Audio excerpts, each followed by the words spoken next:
Welcome back to the Movie Guys Improvise podcast. You're listening to the voices of Chill with the realms. Jurassic, Mark.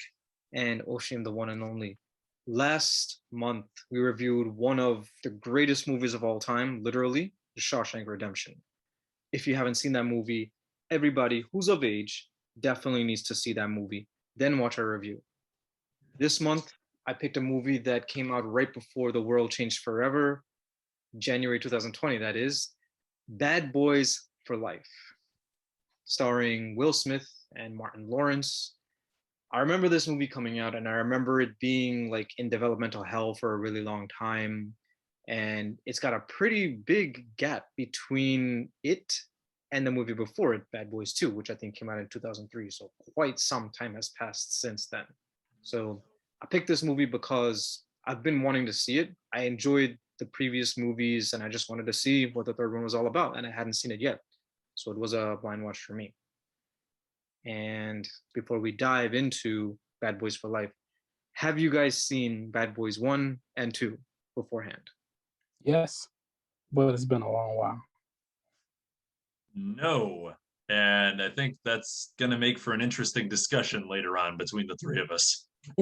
I'm in the same boat as you, Realms. I've seen Bad Boys 1 and 2. I've seen 2 more often than I've seen 1.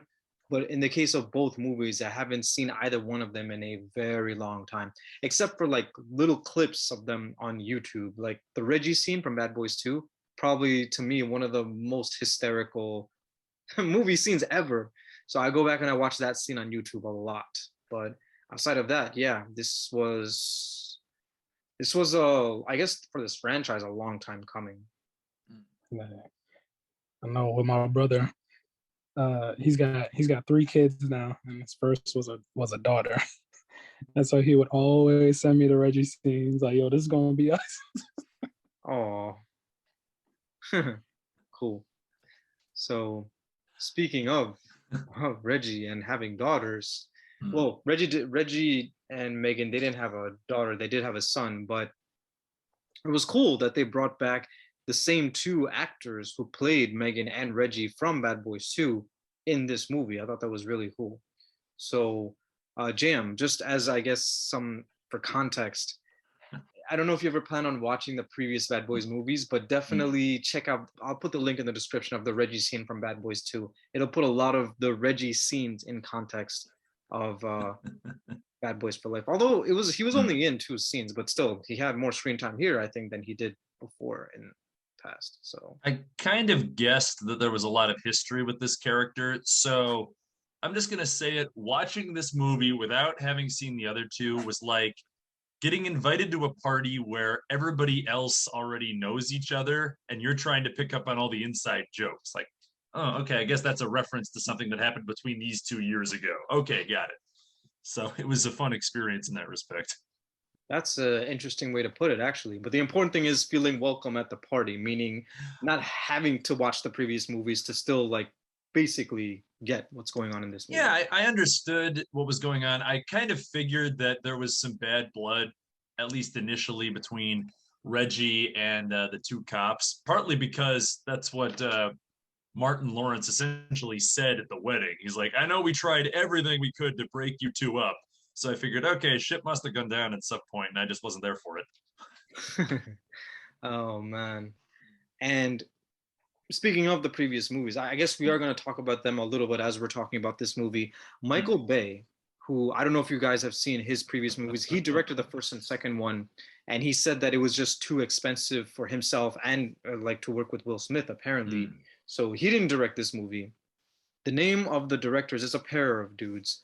Adil and Bilal directed the third installment, but Michael Bay did cameo in this movie as the DJ for the wedding scene that we were just talking about. So Oh, that was Michael Bay. yeah, I thought that was cool. Okay. Yeah, it's cool that they had him there. Bayhem. Oh my gosh. I know. So I saw the first Transformers movie, and I know the others by reputation, and that's about the extent of my familiarity with Michael Bay. Although, wait, no, I did see the Pearl Harbor movie he made for Disney that was trying to be the next Titanic, and it just people weren't having it. Was he the one who directed? He didn't direct Independence Day, right? That was a different Oh, director. that was Roland Emmerich. Yeah, Yeah. yeah. I'm so Yeah. sorry for confusing the two. Now he was the guy who did The Day After Tomorrow. Right, there we Yeah. go. That's the one. Yeah. Okay. As this movie starts, because it's been so long since I've seen the previous movies, I couldn't tell if the references they made to the villains in the past with the main two villains here. I don't know if there were any connections to those previous villains. So I'm guessing this is completely standalone and they're introducing these villains that are a part of the character's past, but just weren't in the previous movies. So during the first act, as we saw what was going on, especially right in the beginning, as they're introducing the villains, there's this one scene where, is it La Bruja? I think that's what it is. Isabel La Oh, the Bruja. witch. I don't know what it means, but she was whispering something and it was freaking out the guard or the prison guard or the cop, and she just wasn't reacting, and then she gets stabbed to death. And then she pulls a Hannibal Lecter and swaps clothes and gets into the ambulance and escapes that way and everything. And then her son ultimately saves her. So that's what happens. And as we continue to progress with getting to know the villains, especially Armando, played by Jacob Scipio, sorry if I'm saying that name wrong, I was starting to feel like these villains are kind of just a tad bit one dimensional. Like they're just bad without any other sides to them, like any depth to them. But then we get to the part where Armando kills the police captain, which to me was a really, really big deal. I mean, it was a big deal, right? And that character has been in this whole trilogy so far. So, Captain Howard, after that happened, and then Armando said, no innocence. When he said that, that got me thinking, okay, first, I was really thinking he was about to shoot the referee just to get to Mike next, but he didn't. He said no innocence. Like he actually cares about the lives of innocents. And that got me thinking, like, okay, there is a bit of depth to it. And I know I'm veering into spoilery territory. I was just thinking that as I was watching this movie, I'm thinking, okay, this is an okay movie. This is a movie where barely any of this would happen in real life, but I'm enjoying it because it's a movie. But then once they throw the twists, that kind of up all of it for me. Like we might as well get into it now since I'm talking about it so much. The twist in the middle where it's basically a revelation. It's not revealed, it's more of a revelation to Mike that the main villain of this movie is his own son, Armando. That actually made it more interesting to me. But how did you guys feel about the twist? It didn't surprise me all that much, just because he had said earlier in the movie that he had only been in love once.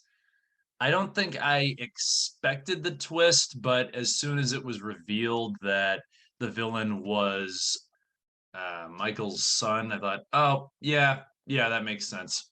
It feels like this was set up. So the part about where he was saying he was never in love and whatnot, realm, since you have seen Bad Boys 2, you remember in Bad Boys 2 how Mike was dating Marcus's sister. I thought that was a big deal, Yeah, actually. I was kind of surprised that they sort of let that whole thing go. yeah, they really didn't talk about it too much. He just like did a little jab about it at one point. I think was it on the plane? He said it No, at some point. I think actually it was in the minivan on the way to pick up Yeah, their yeah. CI. I think that's when it was. I actually didn't even see it coming. The fact that Armando was Mike's son, that threw me completely by surprise, to be honest. And I wasn't even picking up on the fact that Mike was saying he was only in love once in his life. I was more surprised about the fact that he said that she basically made Mike Mike. I was more surprised that she had that much impact of the character that we've been seeing for all three movies. Yeah, exactly. He was saying that this was before he even met Marcus, he was like undercover and he was so deep that his name was not even on the file. So these characters have history. And Mike promises by the end of the movie to his son that he's going to be there for him. And the movie kind of hints that there could be a fourth installment and that he'll be involved in it, which I thought was kind of cool. I don't know if there is actually going to be a Bad Boys 4, and we'll get into that in a second. But the part that gets to me the most about all this is the death of the captain was kind of a turning point for this movie, right? Because for the first half of this movie, Mike is all pissed off because Marcus wants to retire and doesn't want to get back into it, into being a cop again. Mm-hmm. But then the captain dies, and that's what makes Marcus come back to be a part of the force again. There was a funeral scene. I like that they had a funeral scene, but they don't really talk about the captain again, even at the end, you know. And I get that, like, Mike found out after, like, after the captain died is when he found out that that was his son who committed the murder. But I wish they said something to remember him. Like if one character said to, like, to the villain, "Oh, this is for the cap," or something, you know, just to remember him again. Like Because a little Dom outro, like to the ones that didn't make it or something. To the yeah, family. or Something yeah, like that. or that, something of that sort. Yeah, like even at the end when they're talking about like going to therapy or something, and they're celebrating a new captain, right, who was played by Paula Nunes, Lieutenant Rita Secada, who's head of ammo. They could have taken that, like the fact that she got promoted, as a time to mention the previous captain. Also on that note, when I saw Vanessa Hudgens in this movie, I kept looking at that actress and thinking, like, damn, she looks just like Vanessa Hudgens. And I doubted that that was actually her. But then as I was reading the cast after the movie, after watching the movie, then I'm like, oh, that was Vanessa Hudgens. Cool. Yeah, I caught that she was in there in the beginning credits. What threw me was DJ Khaled, because it said Khaled parentheses DJ Khaled Khaled. So I'm like, is his name Khaled Khaled? Apparently it It is. I is. never knew. Yeah, apparently that is his name. It's funny how he was basically in that movie just to be another informant, but the kind of informant that like cops kind of beat up or like, you know, push around. He got beat up pretty badly. Whatever he was like doing to his hand messed him up pretty bad. Yeah, with some sort of meat mangling hammer. Yeah, a sledgehammer, I think. Yeah, Is that what they call basically. Tenderized them. I've been tenderized. Oh man, was that a Homer Simpson impression? Yeah, that's a Homer quote. That was really good. Oh, thanks. I guess that's pretty much it. Like, this is one of those movies where, similar to Godzilla versus Kong, where there's not much logic you have to follow through. Like if you nitpick too much, then it's just not going to make sense. Even though it is based in reality, right? There's no fantasy elements or sci-fi elements to this. It was just one of those blockbuster movies that you just watch, you know? You know, it occurred to me the characters seemed tired in this movie, the two leads. And I think that was very much intentional. Because when did the first Bad Boys movie come out? In 1995. Second one came out in 2003. So if we're assuming that, you know, these movies happen in real time, you know, with this one having come out like 17 years after the last one, yeah, you get the sense that these two cops have been at it for a very long time.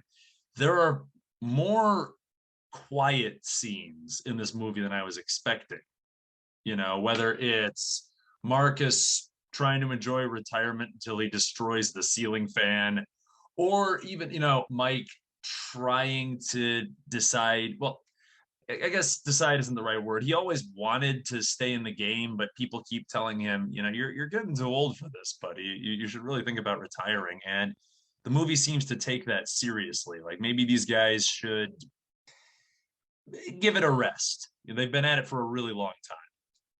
That just seems to be a theme of the movie, at least from my perspective as somebody whose only knowledge of the previous two movies is the fact that Bad Boys 2 is a running joke in Hot Fuzz. Well, yeah, they have been policemen. If these movies are in real time, like you said. Yeah. If we're assuming that this one is set 17 years after the last one, then yeah, these guys will have been working together for decades. I think that is the case. I think they have been cops for 25 years. And it makes sense because Bad Boys 2 came out in 2003. It was a contemporary film. And in this movie, everything is modern. Like they have smartphones. That's a dead giveaway that it's like it's basically happening in real time, I guess, or it's contemporary, just like the previous films were. And yeah, they are much older now. hell, Marcus is literally a grandfather in this movie. Right in the beginning, they're racing to have him witness the birth of his first grandchild, right? And then there was this whole scene, which I thought that was really funny. The scene you're talking about, where like the the ceiling fan kind of blew off the top, and it was like going all over the place.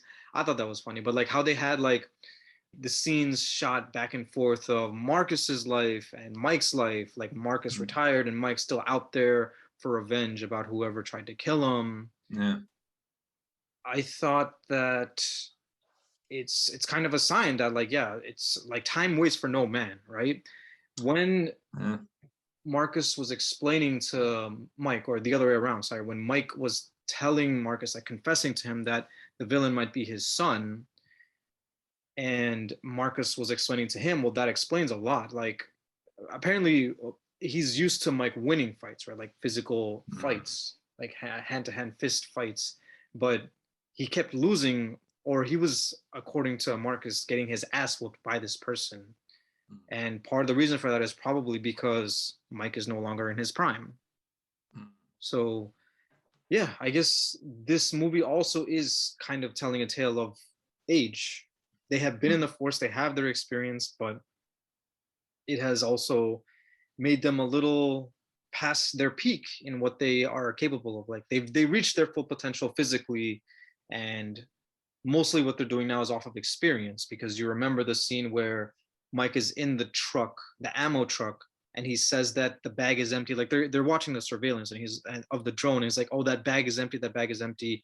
And then he just runs out of the truck to start infiltrating. And he was right. In my mind, when that scene was happening, I was thinking, "Oh, he's wrong, and he's gonna fuck everything up." But no, he was right. I mean, the person that they were after, the suspect or whoever, or the guy who's selling bullets, right? The P90 bullets, those special bullets. He ends up dying anyway, but his instinct was right, and that I think came from all the experience he got from being a cop and Bad Boys 1 and Bad Boys 2, etc., etc. This movie was also the biggest of the trilogy. Like it's the most financially successful. Like it was a box office hit, basically one of the biggest hits of 2020, which honestly isn't saying that much. Like I think it would made like something like $400 million in the box office. What is it? Yeah, $426 million in the box office, which to me is pretty huge. But every year before the pandemic, there were billions. Movies make billions of dollars. No other movie has done that since up until Spider-Man No Way Home at the end of last year. But this was one of the biggest hits of 2020, the coronavirus being one of those reasons why. Now, this movie is set up to have a sequel, but as you gentlemen may know, one of the things that people talked about the most regarding Will Smith this year was the incident that happened at the Oscars. So did that, what, as you were watching this movie, I mean, this movie was filmed before that, but were you guys like, was any part of you thinking about that during the movie, or you were like fully engrossed and you weren't really thinking about what this actor did in real life that might distract you? Nah, honestly, I didn't even think about it until we started the podcast, because I was like, yeah, it came out pre-slap, and then and then we're talking about how well it did, the third installment, and I'm like, but will it do that well post-slap now? or does the slap happening, like, will it just be like it never happened and he just continues to sell just as well? I mean, Chris Rock is still doing shows, so the other end of that slap seems to be doing pretty well for himself these days. Well, he was the victim. Well, I know, I'm just saying. Well, okay, he was the victim. In all fairness, he said a pretty dickish thing about like somebody's wife right in front of him, but still, yeah. I mean, he was a verbal attacker, but the physical victim. Yeah. It'll be interesting to see where Will Smith's career goes from this, because I don't know if he has any films lined up right now. God only knows what his public image is going to look like a year from now, even further post-slap. So the thing is, like, yes, this movie was pre-pandemic, not pre-COVID. The coronavirus did exist when this movie came out, but the pandemic hadn't started yet. So Yeah. yes, this movie is pre-slap. It was pre-pandemic, but Will Smith is one of Hollywood's most bankable stars. Like as I was saying earlier on in this podcast, Michael Bay was saying that he doesn't know if he might be the director of a Bad Boys 3 because Will Smith is very expensive to work with, and he himself is very expensive to work with. So Will Smith, like it or not, he's a huge movie star. He's a big movie star. He's a legend, right? From Fresh Prince of Bel-Air to Ali to Independence Day. Independence Day, Yeah.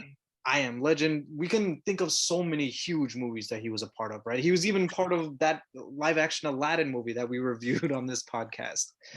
So I'm just saying this. We're gonna have to dock points from that movie because of the slap. We're gonna retroactively take a couple of points off of the review. Oh my God. In light of recent events. But I'm just saying all this because if they were to make a Bad Boys 4, I would see it. Like, what Will Smith did, that's a conversation in and of itself. But since he is the star of this movie, and he's like, and we're talking about him, what actually happened to him about the Oscars banning him for 10 years, that's a strange punishment to me, because 10 years from now, are they just going to act like nothing happened? Because once he finally returns, I feel like everybody's going to think about how he was banned in the first place. 10 years is a long time anyway. So I think all of that was strange. I don't know if he has movies lined up or anything like that, but I don't think that it's going to affect his career. I don't know if he has movies lined up. I don't know. But if they were to announce that there is going to be a Bad Boys 4, I would be excited for it. I liked this movie. I enjoyed this movie. I was feeling like it was okay, but the story beats to it kind of did it more for me. And it's not going to be the same as watching it again, because like now I know the twist is coming, but in my opinion, the twists and turns in this movie does make it better. Sometimes you enjoy a movie more if you know the twist is coming, because then you start to look for little details, That is giveaways, awesome. and things like that. Yep. Another thing, thank you, Mark, for reminding me, is the cinematography, which we didn't really talk about. Like, yeah, this is a rated R movie. There's a lot of violence, a lot of bloodshed, but aesthetically, it's quite pleasing. And Realms, you live in Florida. I guess you can kind of relate. It's a good-looking movie, aesthetically. Yeah, it made me want to go over there, chill in the environment that they were at. There you go. Yeah. And another thing, JM, thank you, that I hadn't really thought about much before was just the fact that this is also this is the best received film out of the trilogy as well, the most successful critically and financially. Yeah, so it's got a 76% critic score on Rotten Tomatoes. Bad Boys 2 has a 23% critical score on Rotten Tomatoes, and Bad Boys 1 has a 42%. So, yeah, this is by a cozy margin the best reviewed of the three. And I didn't see the other two, but that surprised me because I know 1 and 2 were pretty big, like cult hits. I don't know if they were also blockbusters, but I know a lot of people love those movies. So I was shocked to see that the critical reaction was so negative to the first two. I mean, the audience scores are pretty high for both of the other two. Like, audiences liked it. I guess just critics weren't as enthused. Honestly, I look at those reviews and I'm just like, I don't know. They never really hold weight to me because like I've seen like album reviews and then like I'll see like the ratings and I'm like, yo, this is widely stated as like a classic album, and then it'll have like a 7 rating or something, and then something like it'd be like a children's album and it's got like an 8-point rating. So it's like whenever they do ratings, it doesn't hold too much weight with me because sometimes you might be feeling that way when you see it, but like sometimes over time it grows on you. So yeah, and also Rotten Tomatoes is not a great source. I mean, the way they score it is they will read somebody's review and then put it in a binary of it either being a bad review or a good review. But I feel like a lot of actual written opinions about movies are more complicated than that. Like somebody will say, well, I liked these aspects, but not these aspects. So I think Rotten Tomatoes gets rid of a lot of nuance there. That is also true. Like the way Rotten Tomatoes gauges their rotten, fresh slash rotten meter. Yeah. As far as critics go, I mean, the three of us are amateur critics, right? And sometimes I agree with them, sometimes I don't. And in this case, since we're talking about the comparing the three of them, I can't help but feel like part of the reason why this one is so much better rated could be nostalgia, because some of these critics who reviewed it they were probably like our age, Yeah. growing up, and they saw the older movies like younger, so that might have something to do with it. Yeah. The last entry came out in 2003. Exactly. I was like in sixth Yeah. grade back then, so Yeah. I'm dating myself here. But anyway, so I'm just saying that, like, yeah, it was a good movie in the same vein as the other movies. Like, it escalates. I mean, they all have big set pieces, right? The previous movies were directed by Michael Bay, so these movies all have set pieces. I think they were all grand in their own respect, and I liked them all. Like, I'd say I like Bad Boys 2 more than Bad Boys 1. And I kind of like Bad Boys 2 and 3 so far the same. I mean, I've only seen Bad Boys for like one time. So I do want to see it more. Like, I would see it myself again. And if other people were down to see it, I'd be like, hell yeah, let's watch that, you know? So yeah. I wonder if, since Isabel is dead, if there is going to be a Bad Boys 4, will Mike and Rita hook up again? Because they didn't just hint at it, it was confirmed in the movie, like from talking about it, that Rita and Mike dated in the past. So maybe they'll be an item again in the future, who knows? Or maybe they'll bring back Marcus's sister, who knows? But also now in the mix is an adult son of Mike. So that'll probably be a huge part of the next one as well, because it's hinted that like he'll be like some special ops agent, I guess, to go out in the field, and that'll like lessen his life sentence or something. I don't know, but It'll be bad boys, the family. Is this a Vin Diesel project? The family. Yeah, he should get a cameo. You know what? He'd fit right in based on my limited understanding. You know what? You're kind of right, because it's interesting, because in the beginning, or yeah, part of the first act was Marcus telling Mike how family is everything, right? And Mike was complaining about how he was in a coma for however long, 6 months after being shot. Yeah. And Mike is getting mad, like, oh, you're just going to do nothing about it, when he was being taken care of by Marcus. And on top of that, he has a grandson to think about now, too. And the big twist, Mike has a son. Family is, it kind of came full circle, because there was that one scene with the cokehead accountant where Marcus was saying, because he made this promise to God that he's not going to choose violence, he's going to try to penetrate his soul, something along those lines, right? And Mike says it again at the end when he's fighting Armando, but he actually means it. He actually means it when he says that he's trying to penetrate his son's soul or something along those lines. So, yeah. I love a good motorcycle chase sequence. I feel like they had a lot of those. I don't know why. With a machine gun, no less, in one of them. That as well. Yeah. Oh man, and that scene when Marcus was stuck under, like, I don't know, the the platform of the truck, and he's like, oh, I don't want to die like this. That was funny. I mean, that would never happen in real life, I don't feel like, but in the movie it was kind of funny, scary and funny at the same time. Whatever. He says that again at the end when he's about to fall off the ledge. And then Armando has a change of heart and saves them both. I want to say my favorite thing about the movie was just like all of Marcus's little digs at Mike. Like he's like, what was where he was getting on him about fucking a witch and not wrapping up. Marcus kept on calling Mike a dumbass, and Mike kept calling Marcus a dickhead. I think that was kind of a running thing. Yeah. There was also Rafe, who at first was not getting along with Mike, and Mike made this mama joke to him. And I was wondering, like, was Rafe, did they have the character not like Mike from the beginning just to have tension? I guess that kind of worked. But by the end, they become friends, so it all works out.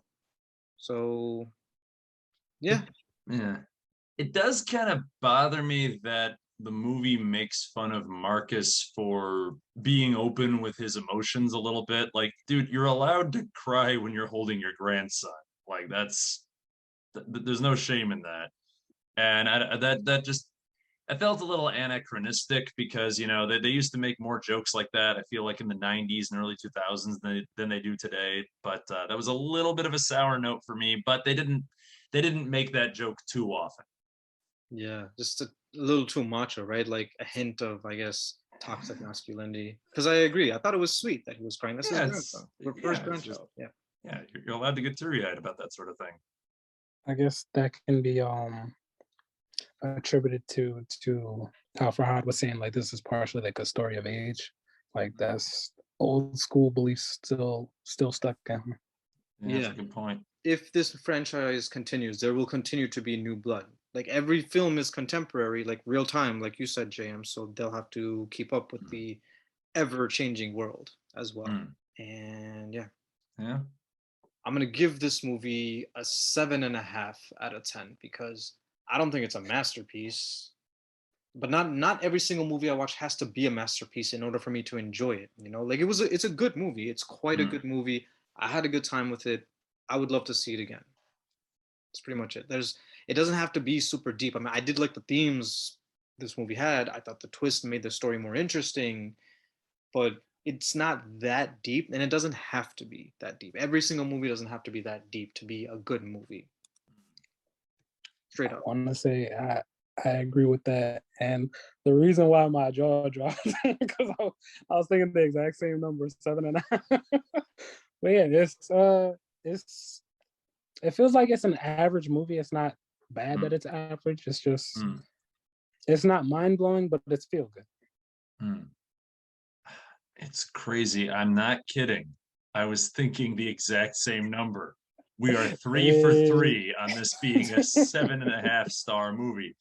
I think I might have rated this more highly if I was more into buddy cop movies, just as a genre. But as somebody who was new to the franchise and basically new to movies like this, I had a good time with it. And again, it makes Miami look great. So yeah, I wanted to drink like a really expensive cocktail with a little umbrella in it after watching this film. There we go. Now we're talking. Cool. If you like pina coladas, getting caught in the rain. Bam, bam, bam. Hat trick, fellas. Cool. We all think alike. Great minds. On the same brainwave. There you go. Fusion. Ha. All right. So that was fun. Yeah. Realms, I hope you didn't forget whose turn it is. I did not forget, but I'm undecided. So I'll leave it up to y'all. All right. So we can either you might be happy you get to choose. You might be. All right. So the options are The Butterfly Effect. There we go. So that was one of my favorite movies for a very long time. And it's one of those movies it's kind of trippy. I think that's why I like it so much. And then it's cool because have you guys seen Butterfly Effect? No. You guys haven't seen Butterfly Effect? I've seen Ashton Kutcher. And I have heard of it. I know the movie you're talking about. All right, no, that's my pick then. Okay. All right. Are we ever gonna know? I'll just maybe use my next one in the future. The date has been settled. All right. But yeah, so I'll explain it to you guys then real quick. It's basically I forget how he ends up being able to do it, but he's able to jump back into like his past memories. He's able to jump back into the past memories, and then he can like adjust what happened in that memory and then jump back forward in time to where he was, and everything shifts because the one thing that he did affected this thing and that thing, and it just like changes the world around him when he jumps back into his present time, and then he can keep jumping back and trying to change it, keep jumping back trying to change that type of movie. I know, like I remember the butterfly effect. I remember Ashton Kutcher being in it, and I remember it being kind of like a different type of movie for him because he's a comedian too. So never got around to see it. But now I got a reason to. So interesting choice, Rams. Cool. Okay, yeah. I know of the concept of the butterfly effect, but I'm gonna be interested to see what this movie holds. We shall see. That'll be so. This was the I believe you September guys episode. haven't seen it. That'll be our Halloween episode because it's next month. All right. Over. Yeah. Yeah. This was the school episode because it was September. So yeah, that just about does it for. So what, in November we have to watch Thanksgiving or something? It's the one about the turkey who's an ex-murderer. That's real, by the way. That'll be up to you. Okay, all right. Oh, okay. I'm gonna think about this. All right. You've been listening to the Voices of Chill with the Realms. Jurassic Mark. And Osheem, the one and only. Thank you all, those of you who have been listening, and catch us again next month. Halloween time. We out.